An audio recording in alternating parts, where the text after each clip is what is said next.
Hello students, in today's class we'll be discussing chemical properties of carboxylic acids.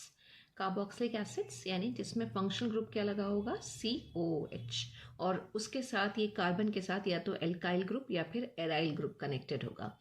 अब जब हम carboxylic acid की chemical properties की बात करते हैं तो इसकी केमिकल प्रॉपर्टीज़ कई सारे रीजंस की वजह से आती हैं, जिसमें से एक ये जो H लगा हुआ है, ऑब्वियसली ये एसिड्स हैं तो ये प्रोटॉन डोनेट करेंगे। तो कुछ रिएक्शंस हमारे पास ऐसी हैं जो हमने पढ़ भी रखी हैं कि अपना प्रोटॉन डोनेट करता है एसिड और सॉल्ट्स का फॉर्मेशन करता है। तो अगर हम एसिड्स के रिएक्शन हाईली रिएक्टिव मेटल्स के साथ करवाएं या फिर बेसिस के साथ करवाएं तो सॉल्ट्स का फॉर्मेशन होता है, करस्पॉन्डिंग सॉल्ट्स बन के आएंगे, न्यूट्रलाइजेशन रिएक्शन होगी।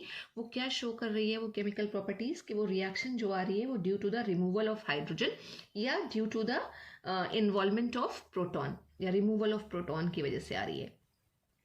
एसिड की कुछ reactions removal of OH group की वजह से भी आती हैं, जिसमें एक सबसे कॉमन जो रिएक्शन है वो है ईस्ट्रिफिकेशन की रिएक्शन।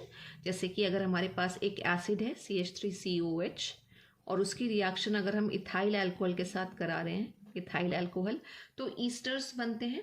अब ये जो ईस्टर्स बनते हैं इसमें OH ग्रुप यहाँ से एसिड से निकलेगा और हाइड्रोजन यहाँ अल्कोहल से निकलेगा जो वाटर फॉर्मेशन करेगा, और बाकी जो है ये CH3CO जो एसिड से आया और OC2H5 जो अल्कोहल से आ रहा है, ये कंबाइन करेंगे और ईस्टर का फॉर्मेशन करेंगे, इथाइल एसीटेट बन जाता है प्लस H2O आ जाता है। तो यहाँ जो केमिकल प्रॉपर्टी आई, ये जो केमिकल प्रॉपर्टी आ रही है ये किसकी वजह से आ रही है? Due to the involvement of hydroxyl group. यहाँ पे एसिड का हाइड्रोक्सिल ग्रुप इन्वॉल्व है। तो ये सारी रिएक्शंस हमने पढ़ रखी हैं। इसी तरह से अगर हाइड्रोक्सिल ग्रुप रिमूव होता है तो एसिड क्लोराइड्स भी बनते हैं और एसिड अमाइड्स भी बनते हैं। तो अगर हमें एसिड अमाइड बनाना है तो एसिड अमाइड का फॉर्मूला होता है फंक्शनल ग्रुप का CONH2। तो ये OH ग्रुप रिमूव होगा और इसकी जगह पे क्या आ जाएगा? NH2 ग्रुप आ जाएगा। अब रिएक्शन किस तरह से होती है कि सिंपल अगर हमने एक एसिड ले लिया, से एसिटिक एसिड अगर हम ले रहे हैं, इसकी रिएक्शन अगर हम अमोनिया के साथ करा रहे हैं तो पहले हमारे पास अमोनियम सॉल्ट्स बन के आते हैं। अब यहाँ पे अमोनियम सॉल्ट कौन सा बनेगा? एनायन है एसीटेट CH3CO- ये आ जाएगा और NH4 ये बन गया अमोनियम एसीटेट। अब अगर हम इसको फर्दर हीट करते हैं तो इसमें से एक वाटर मॉलिक्यूल एलिमिनेट हो जाएगा, वाटर मॉलिक्यूल का एलिमिनेशन होगा और हमारे पास क्या बचेगा? CH3CO और NH2। तो जो एसिड थे वो अमाइड में कन्वर्ट हो गए, यानी एसिड में से क्या ग्रुप निकल गया? हाइड्रोक्सिल ग्रुप निकल गया। अब इसी अमाइड को हम नाइट्राइल्स में भी कन्वर्ट कर सकते हैं। अगर इस अमाइड को हम फास्फोरस पेंटाऑक्साइड के साथ हीट करें तो इसमें से और वाटर निकलेगा, राइट? फास्फोरस पेंटाऑक्साइड यानी P2O5 डिहाइड्रेटिंग एजेंट की तरह काम करता है और अमाइड में से वाटर को रिमूव करेगा। और जो हमारे अमाइड्स हैं वो किस में कन्वर्ट हो जाएंगे? साइनाइड्स में।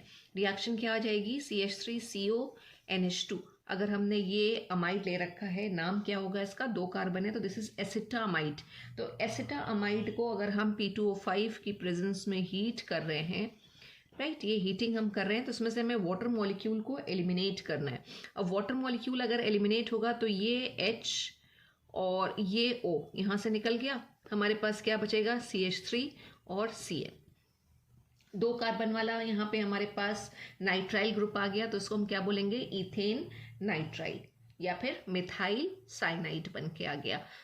तो जो OH ग्रुप है अगर हम उसको भी रिमूव कर रहे हैं तो भी एसिड्स अपनी केमिकल प्रॉपर्टीज शो कर रहे हैं और डिफरेंट कंपाउंड्स हमारे पास बन के आ रहे हैं कि सारी रिएक्शंस हमें कन्वर्जन्स में हेल्प करती हैं। और ये सारी रिएक्शंस ऐसी हैं जो हमने पहले भी पढ़ रखी हैं। सेम वे अगर हम एसिड्स को डिहाइड्रेट करते हैं तो भी हमें पता है कि वो OH ग्रुप का रिमूवल होता है और हमारे पास एसिड के एनहाइड्राइड बन के आते हैं, एसिड के एनहाइड्राइड, राइट? जैसे अगर हमें एसिटिक एनहाइड्राइड का फॉर्मेशन करना हो तो एसिटिक एनहाइड्राइड के फॉर्मेशन के लिए फॉर्मेशन ऑफ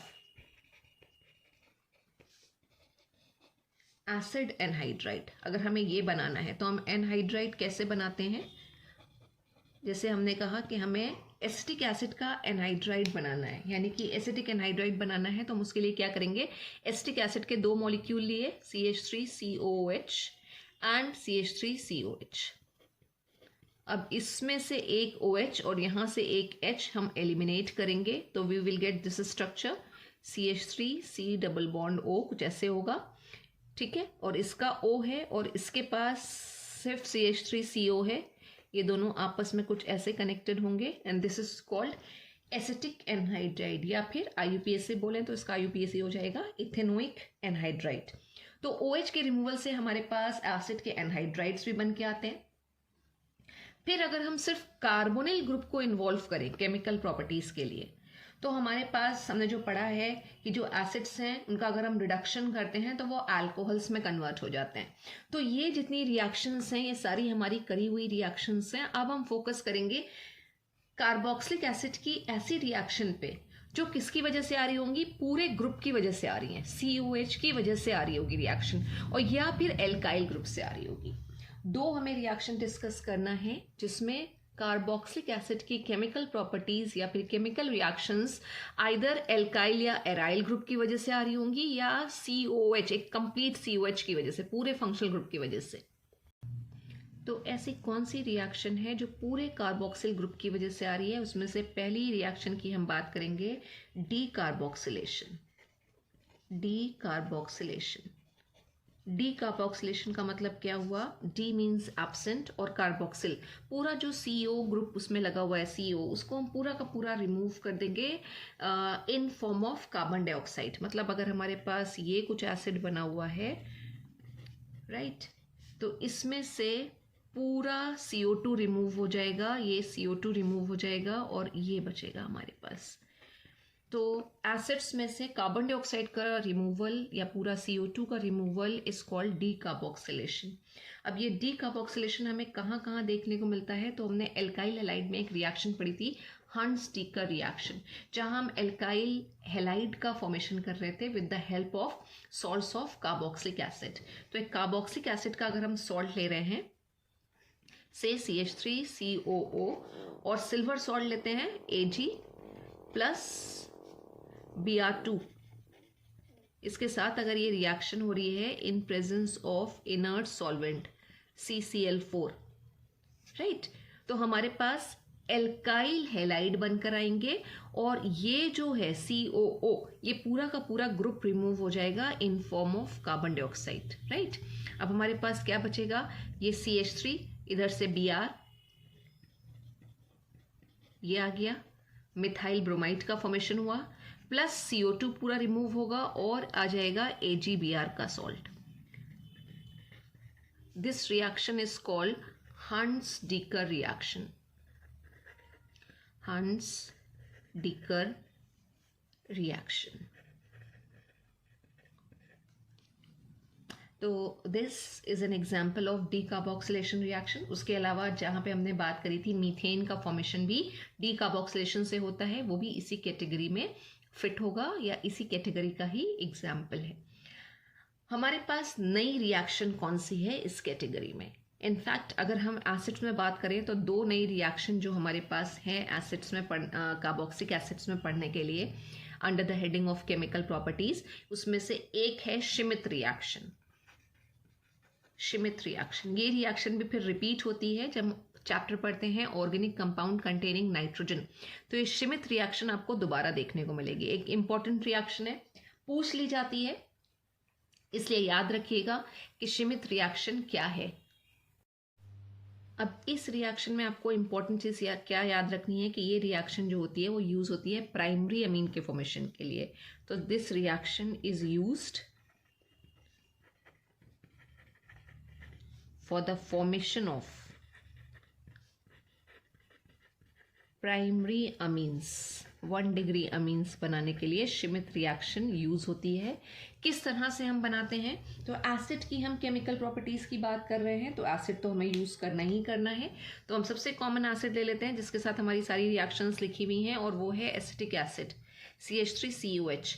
उसकी रिएक्शन कराते हैं हाइड्राजोइक एसिड के साथ। नाइट्रोजन का एसिड है हाइड्राजोइक एसिड और इसका फॉर्मूला है N3H। इसका नाम भी यहाँ पे लिख देते हैं, दिस इज हाइड्रा और जोइक एसिड। अजो अजा जहाँ भी आता है वहाँ पे नाइट्रोजन प्रेजेंट होता है, राइट। तो ये एसिड है N3H हाइड्राजोइक एसिड। एसिड के साथ जब इसकी रिएक्शन कराते हैं in presence of concentrated H2SO4 तो हमारे प्राइमरी अमीन्स बन के आते हैं, प्राइमरी अमीन्स, राइट। अब प्राइमरी अमीन कैसे बनेंगे हमें पता है, हमें जो रिएक्शन हम पढ़ रहे हैं हम उसमें पूरे कार्बोक्सिलिक ग्रुप की ही बात कर रहे हैं। तो जो CO है ये तो निकल जाएगा कार्बन डाइऑक्साइड के फॉर्म में, और हमें बनाना है प्राइमरी अमीन। अमीन का फॉर्मूला होता है NH2। तो यहाँ पे जो कंपाउंड बन के आएगा वो होगा CH3NH2। प्राइमरी अमीन बन गया और एक कार्बन वाला अमीन है और इसका नाम क्या हो जाएगा, मिथाइल अमीन। मिथाइल अमीन प्लस ये CO जो है वो कार्बन डाइऑक्साइड के फॉर्म में निकल जाएगा, प्लस और क्या बचा हमारे पास उसको हम देख लेते हैं। ये हाइड्रोजन और ये हाइड्रोजन तो इन्वॉल्व हो गए, ये H2 के लिए CH3 हो गया, CO2 निकल गया, अब बच रहा है हमारे पास N2। तो यहाँ पे नाइट्रोजन गैस और लिबरेट होगी साथ में। तो दो गैसियस प्रोडक्ट आ रहे हैं, carbon dioxide plus nitrogen gas, और प्राइमरी अमीन बन रहे हैं। A very important reaction, Schmidt reaction, which is used for the formation of primary amines. जब हम इस कैटेगरी में कार्बोक्सिक एसिड की केमिकल रिएक्शन डिस्कस करते हैं तो वी कैन क्लियरली सी हमारे पास जो प्रोडक्ट्स बन के आ रहे हैं वो जो हमने एसिड लिया है उससे एक कार्बन कम है, एक कार्बन यहाँ पे कम आ रहा है। सेम वे यहाँ पे भी हमने एस्टिक एसिड लिया था जिसमें 2 कार्बन है, लेकिन एक कार्बन जो है वो कार्बन डाइऑक्साइड के फॉर्म में निकल रहा है, इसलिए जो प्रोडक्ट बन के आएगा उसमें यहाँ पे एक कार्बन ही होगा। अब अगर हमें यही जो हमने एस्टिक एसिड लिखा था इसकी जगह पे अगर हम एरोमेटिक एसिड की बात करें तो बेंजोइक एसिड सबसे कॉमन है एसिड। बेंजोइक एसिड की रिएक्शन अगर हम N3H के साथ करा रहे हैं हाइड्राजोइक एसिड, अगर आपको एग्जाम में कुछ इस तरह से दे रखा है तो N3H के साथ एक ही रिएक्शन है और वो श्मिट रिएक्शन है, राइट। और श्मिट रिएक्शन से आपको प्राइमरी अमीन ही बनाना है। तो अब यहाँ पे कौन सा प्राइमरी अमीन बनेगा, C6H5 ग्रुप आ जाएगा और उसके साथ NH2 आ जाएगा। और ये किसका फॉर्मूला है अगर हम बोले तो ये एनिलिन का फॉर्मूला है, एनिलिन। और एनिलिन भी क्या होता है, एक प्राइमरी अमीन है। प्लस सेम रहेंगे बाई प्रोडक्ट्स जो ऊपर हमने बात करी थी वही फॉर्म होंगे, carbon dioxide plus N2। So this is about chemical properties of carboxylic acid, and one important reaction in this category is Schmitt reaction, which is important for exams. Thank you so much, students.